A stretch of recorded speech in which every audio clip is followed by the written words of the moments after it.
Hola, soy la alumna Carmen López Tinoco y junto a mis compañeros del grupo León Alarcón Ramos, Aderly Arias Madeño y Giovanna Venecia Cervantes, les vamos a presentar el siguiente audiocuento, el cual trata sobre el Grupo Norte. Está mediante el curso de Cátedra Vallejo que está a cargo de la docente María del Pilar Valentín Oliva. A continuación comenzaremos contándoles un poco de lo que fue la vida de César Vallejo y procederemos a hablar sobre el Grupo Norte y cómo se fue formando. César Vallejo nació el 16 de marzo de 1892 en la ciudad andina de Santiago de Chuco del norte del Perú. Fue el menor de los 11 hijos de Francisco de Paula Vallejo y María de los Santos Mendoza. Se crió en el seno de una familia mestiza con una gran devoción cristiana. Su familia deseaba que se convirtiera en cura. Completó su secundaria en la ciudad de Huamachuco en 1908 y obtuvo su bachillerato de letras en la Universidad de Trujillo en 1916, con una tesis sobre el romanticismo en la poesía castellana. Más tarde viajó a Lima para estudiar un doctorado en la Facultad de Letras de la Universidad Nacional Mayor de San Marcos.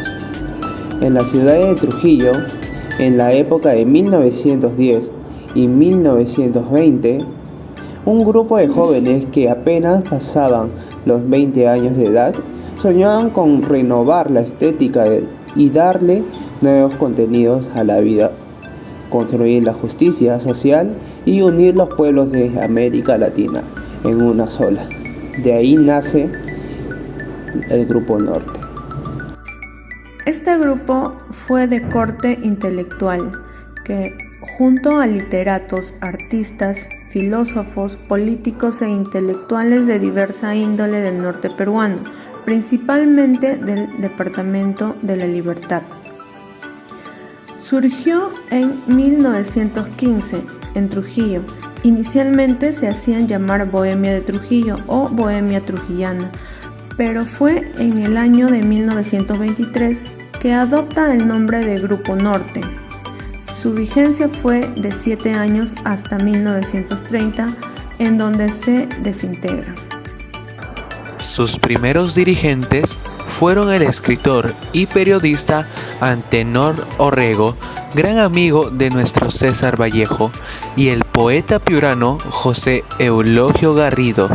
Entre los miembros más destacados que tuvo el Grupo Norte se encuentran César Vallejo, Víctor Raúl Aya de la Torre, Juan Espejo Asturrizaga, Alcides Spelucín y Ciro Alegría, quien se incorporó al Grupo Norte siendo muy joven todavía.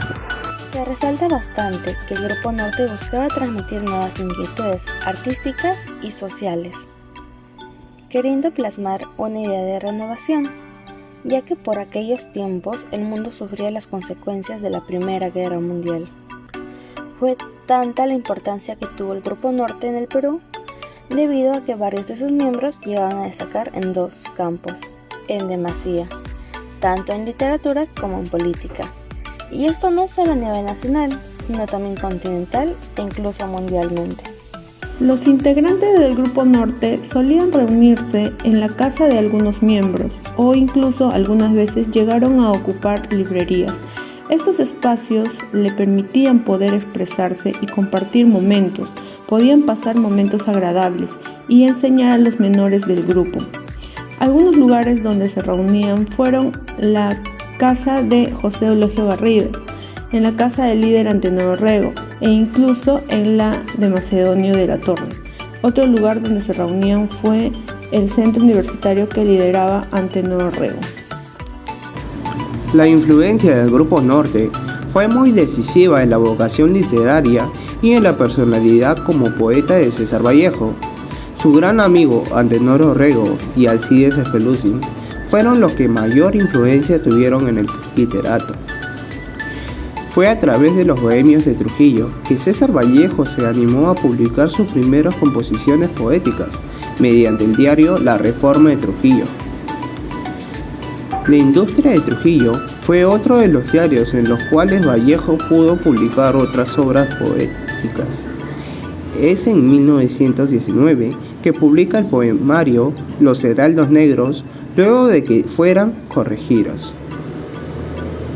Durante los ataques de sus adversarios, Vallejo se vio respaldado por sus amigos del Grupo Norte, quienes le defendieron públicamente ante los ataques e injurias.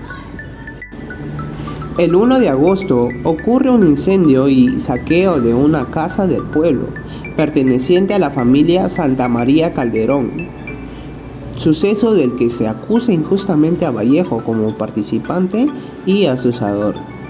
Por ende, Vallejo va a prisión y se le niega la libertad. Aún así, Haya de la Torre presenta un documento donde citaba su defensa.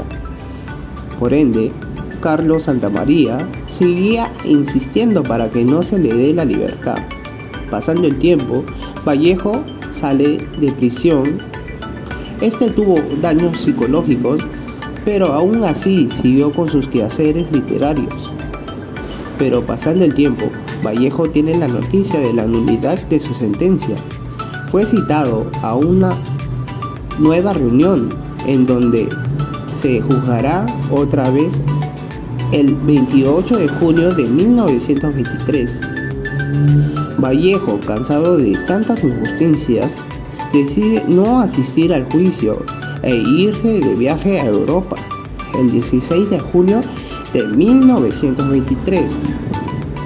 Este nunca regresaría más al Perú y dio por culminado los enlaces que estaba teniendo con el Grupo Norte.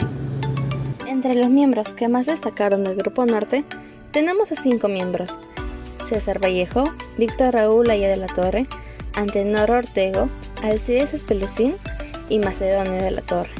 Comenzamos con Víctor Raúl Haya de la Torre. Él nació en Trujillo el 22 de febrero de 1895. Estudió en la Universidad de Trujillo, en la Universidad Nacional Mayor de San Marcos e incluso también en la Universidad de Oxford. Fue líder estudiantil y del Grupo Norte. Emprendió protestas contra el gobierno de Augusto de Leguía. Posterior a esto, se fue a México, Rusia, Cuba, en donde manifestaba su ideología. Regresó al Perú y luego de haber vivido en el exilio como consecuencia de su lucha contra el oncenio de Leguía. Entre sus libros destacan 2 títulos. Primero, El antiimperialismo y El APRA. Este constituye la primera formulación moderna de principios económicos y políticos, que renueva la visión de las relaciones internacionales. Y en segundo lugar, se encuentra 30 años de aprismo. Haya de la Torre revela ser un historicista a carta cabal y entiende que las categorías condensan una larga y concreta experiencia social. Un dato extra sobre de la Torre es que él fue fundador del Partido Aprista Peruano, APRA. En cuanto a Antenor Orrego, nació el 22 de mayo de 1892 en la Hacienda Montán, provincia de Santa Cruz, departamento de Cajamarca. Fue el gran motivador e inspirador de la actividad literaria e intelectual del histórico Grupo Trujillo, revelador de espíritus e indicador de rumbos de justicia y libertad. Educó con el ejemplo y ayudó a construir vidas. Perteneció a una gran generación histórica inconfundible, generación innovadora que trajo su propio estilo, creencias, ideas y aspiraciones diferentes. Su actividad en la vida universitaria es muy importante, pues gracias a Orrego se elaboró la reforma universitaria. Entre sus principales obras se encuentran Notas Marginales, El Monólogo Eterno, Mi Encuentro con César Vallejo, entre otros. Como tercer personaje importante está Macedonio de la Torre. Nació en Otusco, departamento de La Libertad. Era un excelente violinista, estudió en la Universidad de Trujillo y posteriormente en la Universidad Mayor de San Marcos. Era un hábil violinista que se hacía aplaudir en las veladas juveniles, aunque cultivaba también la pintura y el dibujo. Su vocación no había tomado una orientación definitiva. Para encontrarse a sí mismo, emprendió un aventurado viaje a pie hacia Argentina, a través de Bolivia. Llegó a Buenos Aires y para sobrevivir ejerció varios oficios, Frecuentó también el grupo de artistas del barrio porteño de La Boca, encabezado por Benito Quinquela Martín y Orlando Stagnano. Vitalmente consagrado por su labor artística, introdujo las técnicas y las concepciones del arte vanguardista, pero sin limitarse a ellas y renovándose siempre. Cultivó el expresionismo, el abstraccionismo, su imaginación desbordante lo llevó a gustar de paisajes figurativos. Falleció el 13 de mayo de 1981. Ahora pasaremos con Alcides Espelucín. Él nació en Trujillo y estudió en la Universidad de esta misma ciudad, en la Facultad de Filosofía y Letras. Integró el Grupo Norte, que reunía a lo mejor de la intelectualidad lugareña. Hizo un breve viaje a La Habana y Nueva York, donde trabajó de manera muy intensa. Al volver al Perú, se asoció con Antonio Orrego en la fundación y dirección del diario El Norte de Trujillo. Estuvo entre los fundadores del Partido Aprista, al cual debió su elección como diputado por el Departamento de la Libertad. Pero la violenta oposición que ese partido mantuvo contra el gobierno del teniente coronel Luis Sánchez Cerro ocasionó que fuera desaforado junto con otros 22 representantes. Siendo desterrado, él viajó a Colombia. Espelucín representa lo más fino y característico del modernismo peruano. Hasta entonces, este se había disfrazado de neocrillismo y de nuevo mundismo, pero con Espelucín fue por fin modernismo puro, sin duda un gran aportante en la política peruana. Por último, tenemos al ya mencionado César Vallejo. Él es conocido a nivel mundial gracias a sus diversos poemas, los cuales entre los más reconocidos se encuentran Los Heraldos Negros, Trilce, poemario que lo escribe mientras que está en prisión. Luego tenemos Masa, Esperguesía, El poeta asomada, Piedra negra sobre una piedra blanca, poema en el cual él profetizaría su propia muerte, entre algunos otros. Hay algunos poemas que no fueron publicados por el propio Vallejo, pero que se fueron a hacer públicos luego de su muerte, ya que su esposa Joyeux Philippard, en honor a su memoria, viene a Perú a buscar ayuda para poder publicarlas, y al conseguirla, estos son editadas por las editoriales y posteriormente publicadas.